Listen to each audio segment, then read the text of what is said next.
In this video, let me show you how to convert currencies in Wise. Welcome back to this quick tutorial video. If you have a particular currency inside of your Wise and you're trying to convert it into a different one, in this video, let me show you the process. Once you open up the app of Wise, you can see different types of accounts that you may have inside of the Wise account. Just pick an account from where you want to convert. Once you pick an account, you'll see the option called convert. Just tap on the convert option.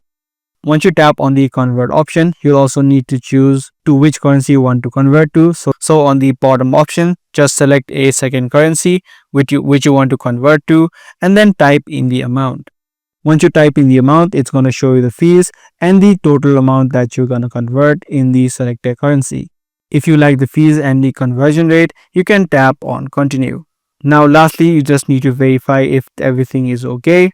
You're going to see the amount that you're converting, the fees and the current exchange rate. If everything looks correct, you can now tap on convert now and the currency will be instantly converted. That's all there is to convert currencies inside of Wise. Be sure to give this video a thumbs up and also make sure to subscribe to this channel for more future videos just like this.